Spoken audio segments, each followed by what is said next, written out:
इतने में उनके कमरे में सिमरन की सास कमला आ जाती है। अरे बच्चों, ये क्या कर रहे हो? कम से कम दरवाजा तो बंद कर लेते।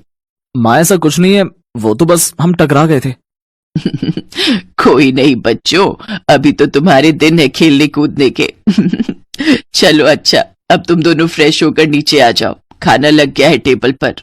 माँ जी मुझे माफ कर दीजिए, मेरी आंखें नहीं खुली। कोई बात नहीं बेटी, मैं समझती हूँ, शादी की थकान होगी अभी शरीर में। अपनी सास की बात सुनकर सिमरन सोचती है, माँ जी ने तो मुझे बिल्कुल भी नहीं डांटा, लेकिन जब मैं अपने घर पर एक बार लेट उठी तो माँ ने क्या हाल कर दिया था मेरा। हे भगवान, सुबह के 9 बज गए और ये अभी तक सोई पड़ी है। इतने बजे तक सोती रहेगी?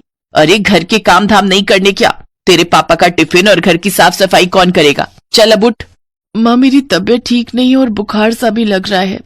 तू ऐसे नहीं मानेगी। रमोला बस भी करो, आखिर तुम कितना कठोर बनोगी मेरी बेटी के साथ।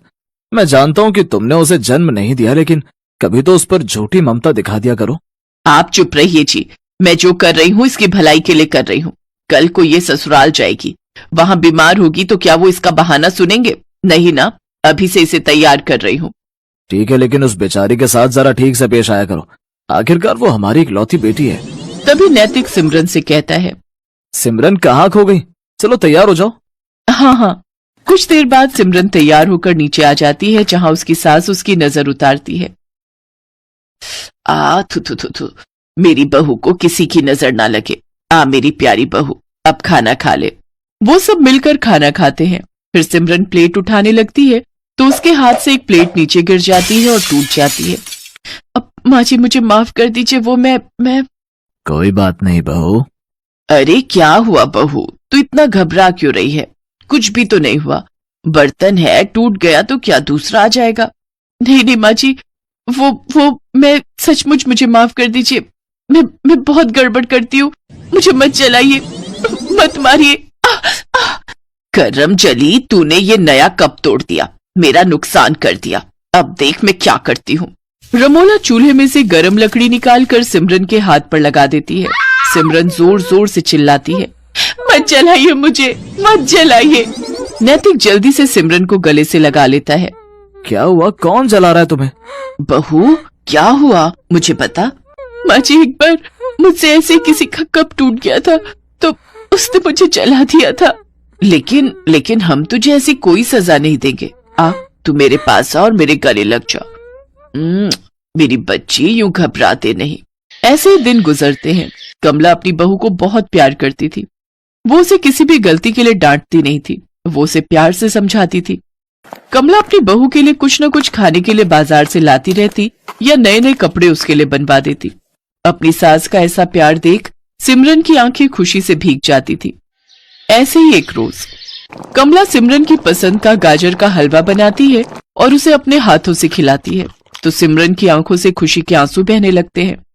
ये देख कमला सिमरन से कहती है, बस बहू बहुत हुआ।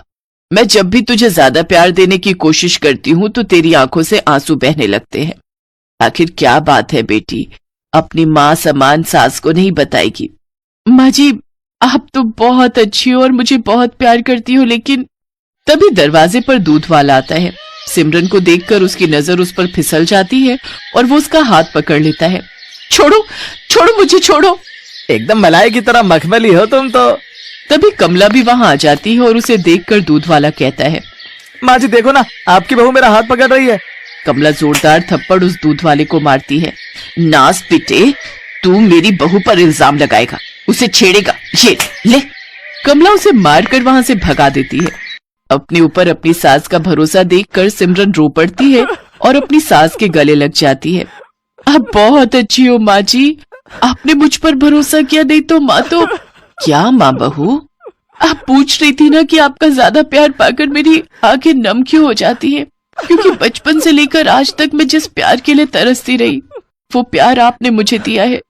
जब मैं 6 महीने की थी तभी मेरी माँ गुजर गई थी, तब बाबा दूसरी माँ लेकर आए ताकि वो मुझे माँ का प्यार दे सके, लेकिन उन्होंने कभी मुझे माँ का प्यार नहीं दिया और अब वो प्यार मुझे आपसे मिला। जैसे आज दूध वाले ने हरकत की, ऐसे एक बार मेरे यहाँ के दूध वाले ने मेरे साथ की थी, लेकिन माँ ने उसे गलत ठहराने की जगह मुझे गलत समझा।